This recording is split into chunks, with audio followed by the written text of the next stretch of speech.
आज कॉकरोच जनता पार्टी के प्रोटेस्ट का 34वां दिन है और 26वां दिन सोनम वांगचुक के अनशन का है। वो इस मंच पर नहीं है, पर लगातार अस्पताल से उनके अनशन की खबरें निकल करके सामने आ रही हैं कि अभी भी उन्होंने अपने अनशन को जारी रखा है। और अब देखिए 34वें दिन किस तरह से लंबी लंबी कतारें इस समय जंतर मंतर के प्रोटेस्ट साइट एरिया पर हैं। अपने आप में ये तस्वीर महत्वपूर्ण हो जाती है। वो पेड़ों पर चढ़े हुए हैं क्योंकि अंदर जाने के लिए घंटों इंतजार करना पड़ रहा है। यहाँ से लेकर के आधा किलोमीटर की दूरी पर ये कतारें बनी हुई हैं, तो इंतजार ना करते हुए पेड़ पर ही चढ़ गए हैं।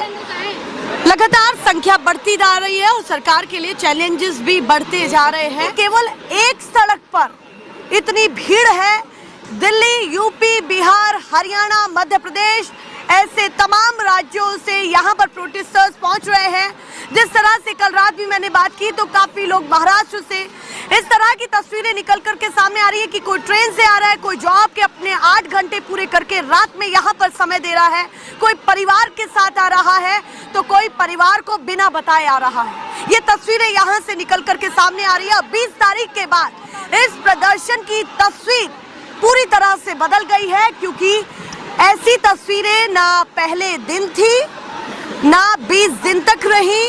पर जिस तरह से संसद मार्च का ऐलान हुआ उस दिन लोग पहुंचे, उस दिन की जो परिस्थितियां बनी उसके बाद लोगों का जो सैलाब है वो और तेज हो गया है। इस बीच में अपने आप में एक बहुत महत्वपूर्ण अपडेट आ रही है कि प्रधानमंत्री नरेंद्र मोदी जी ने ट्वीट किया है और ट्वीट में क्या कुछ कहा है। उन्होंने कहा है कि हमारी पहली प्राथमिकता स्टूडेंट की भविष्य को लेकर के चिंता है, वो हमारी पहली प्राथमिकता है।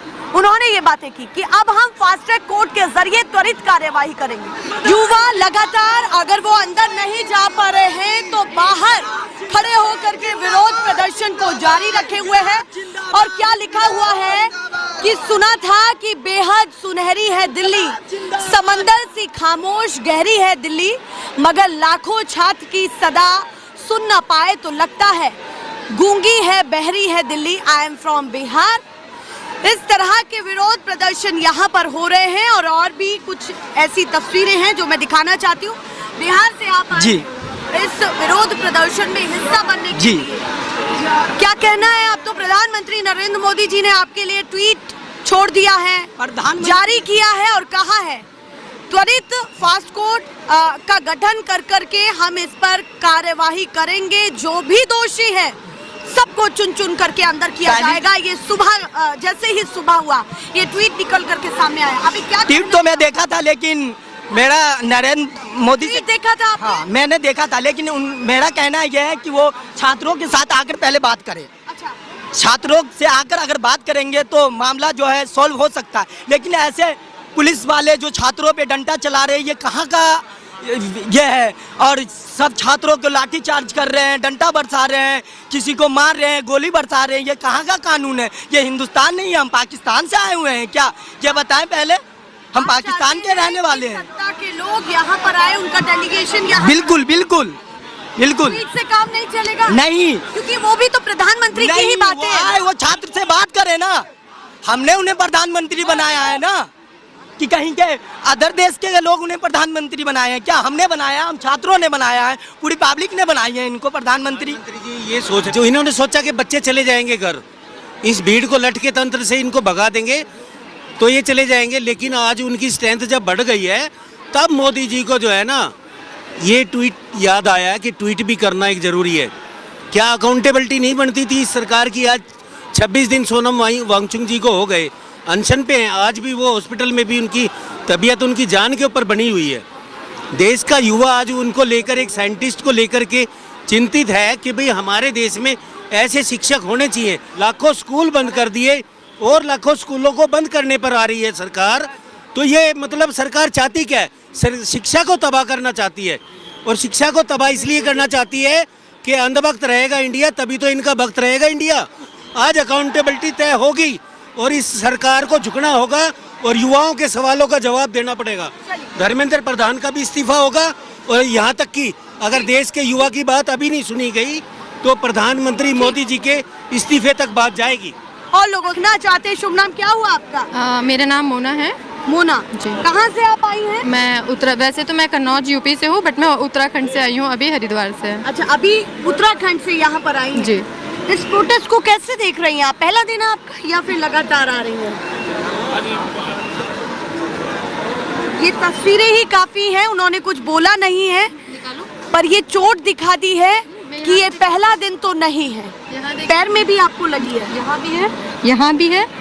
ये पुलिस वाले ने खरोचा है, ये पुलिस वाली ने मुझे डिटेन करते टाइम खरोचा है 20 तारीख को। 20 तारीख जी। अब देखिए, हमारी कोई गलती नहीं थी मैम, आप चाहें तो मैं दिखा सकती हूँ। हम वीडियो में सबसे फ्रंट लाइन में थे और हम सिर्फ ये कोशिश कर रहे थे आगे की लड़कियाँ कि, क्योंकि अगर लड़कियाँ आगे रहती है ना तो मुझे ऐसा लगता है कि हमारे कॉन्स्टिट्यूशन में से लड़कियों पे थोड़ा हाथ नहीं उठाते हैं। तो हम लोग सिर्फ चेन बनाकर ये कोशिश कर रहे थे कि पुलिस वाले लाठी चार्ज ना करें। जब 1-1.5 घंटा वो लाठी चार्ज नहीं कर पाए, उनको कुछ नहीं मिला, तो कुछ पुलिस वाले आए और हम लोगों ने एक लड़के को कील वाली लाठी से उसको मारना शुरू कर दिया। मैम, इस टाइम पे हम भी तो इंसान ही है ना, टेम्पर्ड सबके अंदर होता है। हमने बस इतना कहा कि भैया क्या है, आपने इसी दिन के लिए यूनिफॉर्म पहनी थी क्या? आपका नेम प्लेट कहाँ है? आपके बैचेस कहाँ हैं? इतना सुनते ही मैम 4 लड़कियां आई, 4 लड़कियां थी, यूनिफॉर्म में थी, पर उनका बैचेस, ना किसी का बैच था, ना नेम प्लेट नहीं था, बैचेस कुछ नहीं थे। ओके, हमें उठाकर ऐसे घसीटते हुए लेकर गई मानो हम गुंडे हैं। मैम, मैंने माइक्रो इकोनॉमिक्स से MA किया है, मास्टर्स किया है, ठीक है, लेकिन मैं ऐसी नहीं हूँ कि मैं बिना मतलब के किसी चीज़ के लिए आऊँगी। मैं यहाँ पे सिर्फ इसलिए आई थी कि मुझे पता है, मैंने UK PSC में UK SSC का एग्ज़ाम था, वीडियो का एग्ज़ाम हुआ है उत्तराखंड में 2022 में, वो क्वालिफाई किया था, लीक हो गया। UK पटवारी का एग्ज़ाम मैंने क्वालिफाई किया था, वो लीक हो गया। मैम, 2 बार मेरे एग्ज़ाम क्वालिफाई हुए, क्वालिफाई होने के बाद ये पता चला पेपर ही लीक हो गया। मैम, क्या हर बार आप मुझे लगता है कि आपने भी मास कम्युनिकेशन किया होगा, राइट? क्या हर बार तैयारी करना सही है? क्या हर बार कोई तैयारी कर सकता है? क्या हर बार वही क्वेश्चन पेपर लक पे डिपेंड होता है ना, कि आज इस बार आपने जो पढ़ा वो क्वेश्चन पेपर में आ गया, अगली बार जो आप पढ़ोगे वही क्वेश्चन पेपर थोड़ी आएगा। हजारों बच्चे मर जाते हैं मैम। ये तो दिल्ली नीट की चीज़ें बाहर आ गई है, उत्तराखंड में तो कई लोग गंगा नहर में डूब के मर जाते हैं, उनकी न्यूज़ भी कभी बाहर नहीं आ पाती है, पता भी नहीं चल पाता है। आपने सबसे पहले अपनी चोट दिखाई। जब मेरा प्रश्न रहा कि ये आपका पहला दिन है क्या, तो आपने चोट दिखाई। आपने वो दिन देखे हैं यहाँ पर जो काफ़ी मुश्किल भरे जंतर मंतर प्रोटेस्ट साइट पर रहे हैं, और हमारे लिए भी बहुत चैलेंजिंग रहा, क्योंकि हम भी इन परिस्थितियों को कवर कर रहे थे, पर कहीं ना कहीं बहुत हर्डल्स आए। अभी प्रधानमंत्री नरेंद्र मोदी जी ने एक ट्वीट जारी किया है, उन्होंने कहा है कि हमको आपके भविष्य की चिंता है, पहली प्राथमिकता ही आपका भविष्य है, और हम फास्ट ट्रैक कोर्ट में त्वरित कार्यवाही, फास्ट ट्रैक कोर्ट का गठन करके त्वरित कार्यवाही करेंगे। क्या कहना चाहती हैं?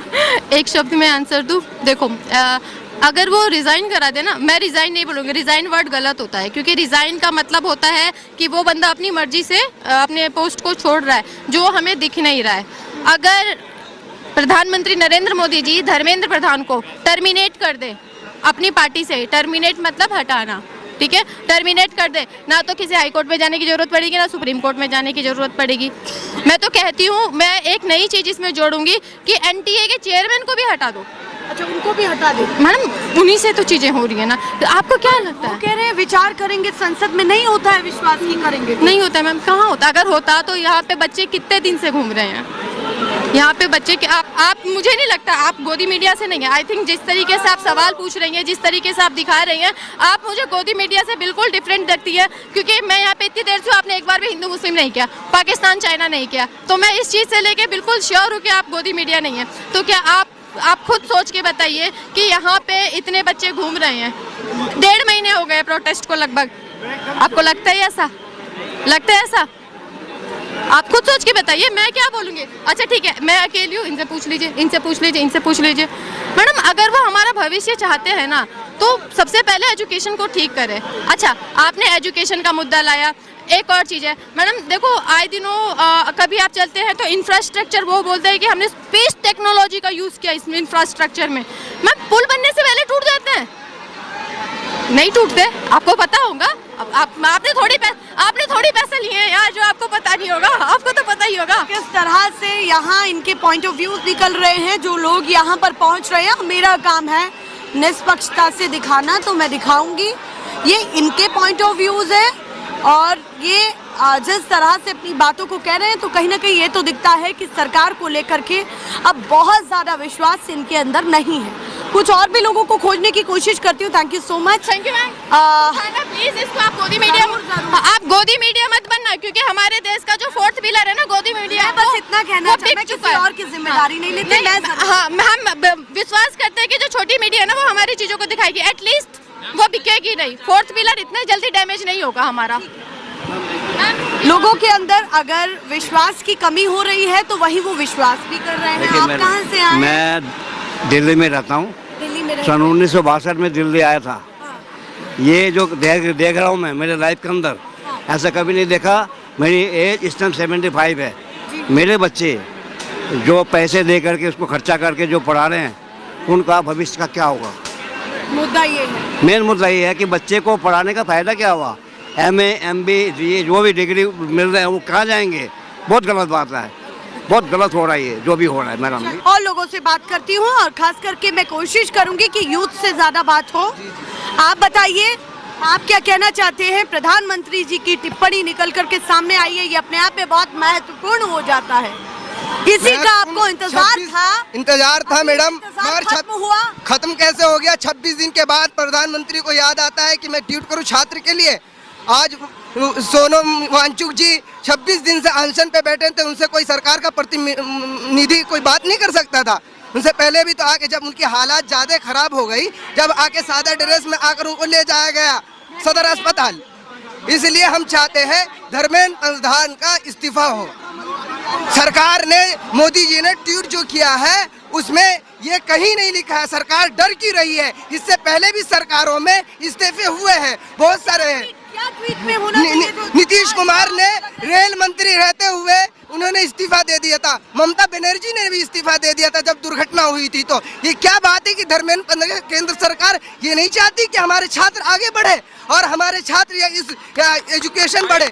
क्या बात है कि उनको साइन करना नहीं आता? जी, साइन नहीं करने आता है, मगर हमारे छात्र साइन करवाएंगे, अंगूठा भी लगवाएंगे और साइन भी करवाएंगे। आप जो कह रही मोदी जी के ट्वीट में हमें यह आनी चाहिए कि हम धर्मेंद्र प्रधान का हम इस्तीफा दिलवाएंगे। मतलब आप कह रहे हैं कि अगर ट्वीट निकल कर के सामने आया तो पहली बातें ये होनी चाहिए थी कि शिक्षा मंत्री का इस्तीफा हम लेंगे। जी, ये चीजें, हाँ, इस्तीफा हम सारे कोर्ट के गठन जैसी बातें आपको ठीक नहीं लग रही है? कोर्ट की गठन बातें सही है, जो कार्रवाई होनी चाहिए उस पर सख्त से सख्त कानून बननी चाहिए, कार्रवाई भी होनी चाहिए। मगर क्या बात है कि केंद्रीय मंत्री शिक्षा मंत्री का इस्तीफा क्यों नहीं हो सकता? इससे पहले भी सरकारों में हो चुका है।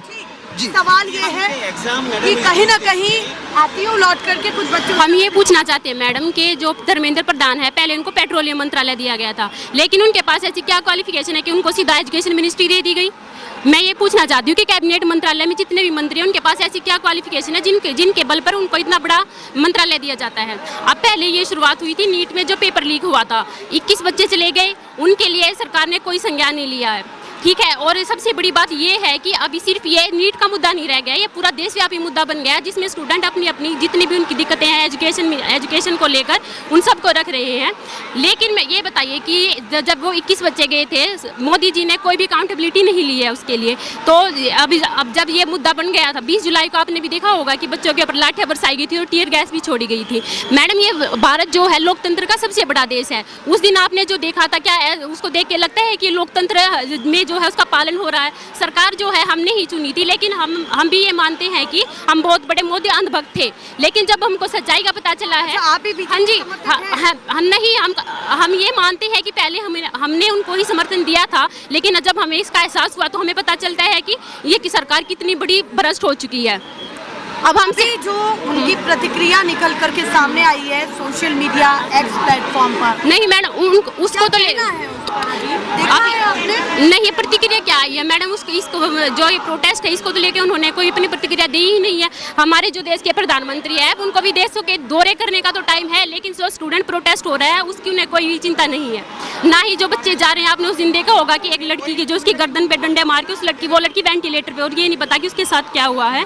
उसके बारे में इन्होंने कोई भी जो प्रतिक्रिया अपनी नहीं दी है। चलिए बता दीजिए, कुछ कहना है आपको? क्या कहना है? देखिए मैडम, जो बच्चे सालों से अपने एग्ज़ाम की तैयारी करते हैं, उनके एग्ज़ाम की चोरी पहले से पेपर लीक हो जाता है तो उनके दिल पर क्या बीतती है, उनकी वर्षों की मेहनत जो है ना ख़राब चली जाती है। बहुत सारे बच्चे जो ना ओवर एज हो जाते हैं, वो अपनी प्रैक्टिस नहीं कर पाते हैं। मेन मुद्दा ये है मैडम, जो माँ बाप अपने देखिए हर प्रकार से पैसा कमा करके अपने बच्चों को एग्ज़ाम की तैयारी कराता है, उन बच्चों के साथ ये अन्याय होता है ना तो परिवार के ऊपर बीतती है, बच्चे के ऊपर तो बीतती है। बहुत सारे बच्चों ने आत्महत्या भी की है, उनको न्याय मिलना चाहिए। धर्मेंद्र प्रधान इसके लिए जिम्मेवार है, उसका इस्तीफा पहले ही दिन हो जाना चाहिए था, लेकिन गैर जिम्मेदार सरकार है और अकाउंटेबिलिटी कोई है नहीं। लेकिन आज देश का युवा जो है ना, आज इनकी अकाउंटेबिलिटी को तय कर देगा, ये गारंटी है। अकाउंटेबिलिटी की बात की जा रही है और उसके साथ साथ मैं आपको थोड़ा अंदर लेकर के चलती हूँ कि यूथ किस तरह से यहाँ पर पहुँचा हुआ है। अंदर जाने की उम्मीद अगर आप रखेंगे तो 1-1.5 घंटे बाद आप कोशिश करें कि जिस जगह पर आप खड़े हैं वहाँ से 50 मीटर की दूरी पर आगे आप जा पाएँ। जो प्रोटेस्ट साइट एरिया है बैरिकेड्स के उधर है, जहाँ से मंच की शुरू